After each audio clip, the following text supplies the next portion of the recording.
What do you miss about being able to get together with the other guys? Well, I miss them both, George and John. We were friends. We were like four brothers, and we looked out for each other. You know, it's great. It's been a hard day's night. What does it mean to get these Grammy nominations? Well, a Grammy's a Grammy. Yeah, but these are special. Now and then, I miss you. This one is, the special thing about it is that Peter Jackson has a machine that took John's voice off a cassette tape, and it's like he's in the room. Yeah. It was very moving. Paul put a lot of work into this, and he is the worker. And so he called me, hey, you know that song, do you want to play drums? Okay. That was a great Paul, by the way. Yeah. 2 Grammy nominations for Now and Then, the song that used recordings from John and George Harrison to bring the Beatles back together for one last song. Return to me. They have a new documentary produced by Martin Scorsese on Disney+, and now 84-year-old Ringo is dropping his first album in 6 years, Look Up, out January 10th. Beatlemania is still very real, and E.T. got the exclusive invite to Ringo's LA listening party. I love country music. It has been a long time since you made a country record, 1972, right? Yeah. Yeah. So how did it feel? But you've always had No, I music. love country. Okay. So, and his style, I love his style. T-Bones, it's just emotional. Mm-hmm. And country's always been emotional. So has the blues to me. But people say, well, what's country about? I say, well, all the songs are about, the wife's left, the dog's dead, and you don't have enough money for the jukebox. That's what it was like in the 50s when I got into the country music. Yep. And so I just loved it anyway. It's just great songs in those days, and there's still great songs going on, but that's how it is. Time on my hands. You have written so many songs, done so many albums. Yeah. How do you find the inspiration for something new now? Well, I've written a lot with a lot of other people, because I like to hang out. You hang out with the writer, you hang out with the musicians, and that's sort of what I love to do. And usually we need one line. He's coming tonight, Joe Walsh, and we wrote a song together because we were out having dinner with a couple of people. This line came out, we wrote a song. Give me a line and I'll write you a song. That's how it is. There's no deeper meaning. Thankful had a bit of meaning to it. And now I'm thankful for the love you show. What are you thankful for these days? I'm thankful for everything. I'm thankful for the light. I'm thankful for Barbara. I'm thankful I'm still on my feet. Mm-hmm. That's a good thing for me. You look younger than ever. Do you feel like you're turning back the clock? It's what I am. It's what I do. I always put it down to I move a lot, and I eat less. It seems to do me good. What does it mean to see this new generation kind of embracing your music and thinking about all the different, grandma, kid, and now their child? Well, kids. Yeah. Well, I think with the Beatles, every generation has a listen to us. Mm-hmm. That's how it works. And, everything's streaming now.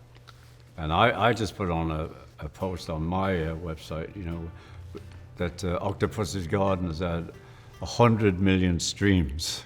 I will tell you, my son, for his 3rd grade class, did Octopus's Garden. Oh, so good. So it He'd goes like on. to be under the sea. Come on, he can come in and sing it to you right now. I'd like to be underneath the sea. What do you miss about being able to get together with the other guys? Well, I miss them both, George and John. Yeah, John. We were friends. We were like 4 brothers, and we looked out for each other. And when we made music, we went through moments where getting a little happy was good. We all live in a yellow submarine. So we really worked very hard. We had a lot of cups of tea, and could just feel where it was going. You know, it needs to be put in a bit of strength there. You know, we're like psychic. For me, it was like psychic. We knew where we were going. No one had to look at you or stamp the foot, whatever, you know. See, I'd watch an hour of him just playing the piano. It was beautiful playing with them. And we did it together. You know, that's what was great. We had two great songwriters. And then George started writing, I started writing. You know, it's great.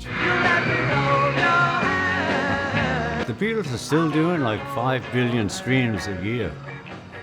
It's far out.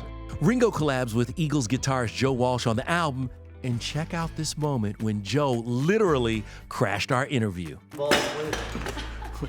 Joe Walsh came in quietly. Oh, yeah. Came in real quietly, kicked the light. Oh, He he's just kicked the light, that's all. How are He's you? desperate for attention.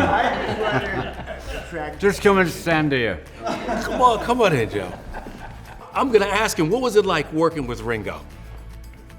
Well, it continues to be a lovely challenge. What's challenging and what's great? Challenging is keeping up with him because he knows what he wants. And what's great is he's my brother-in-law. Yeah. So if I need a guitarist on the track, he can't say no. You have to call him. Yes. Yeah, 'cause, I have no choice. you know, Which my is- wife which would is call great. Marjorie his wife, and he'd be there in 3 minutes.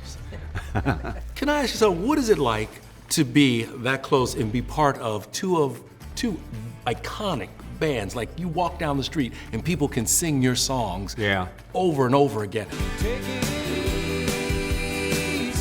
What is that like? No, you know, this is a friend of mine. This is the guy who plays and has a couple of jokes inside of him. You know, but yeah, he's done great. I've done great. He came out of wherever he came out of. I came out of Liverpool, and we did well. I think it's a blessing Yeah. that we're related, you know, because that means you're my brother-in-law. Yeah. Yeah. So he does more for me. Because, yeah, career-wise, I guess we're in some category together, you know? But Life-wise. we're just guys, and it keeps us good with our perspective. Your favorite song that Joe's written?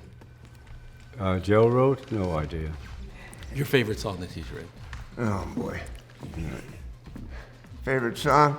Day Tripper. I didn't write that. Well, Ringo had nothing but praise for another songwriter, Taylor Swift, who's almost hit Beatlemania status as she's about to wrap up her record-breaking $1 billion Eras tour next month. But if I told you I'm a mastermind. I said she's really big, and it's great because Paul and I did several Grammy shows. We met her there all the time. She's with her mom, you know, and look at her now. Great. She did really well. Next up, Ringo's getting the big screen treatment. There are reports Barry Keoghan will play him in an upcoming 4-part Beatles biopic. What do you think of it? Well, I think it's great, and I believe he's somewhere taking drum lessons, Oh, really? and I hope not too many. Well, what will you teach him if you could go and teach him anything? Well, What- I only show, you know, when I'm talking to any kid that's playing, and if they can go, you try it. I mean, look at that. Are you a drummer? No. You're on the on-beat You are already. now. Anyway, I gave that lesson to my son, and he was 10. And then the second, I said, I'll give you another lesson. Now you're getting. And he said, I can do that, Dad. I said, you're on your own.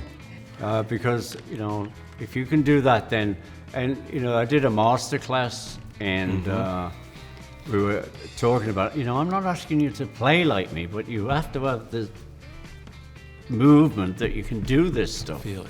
A lot of people come up at the gigs we're doing, and some mother with a little kid, oh, he's taking drum lessons. Not too many, I hope, you know. It's play and You gotta feel let them get their own feel. and feel it. Peace and love.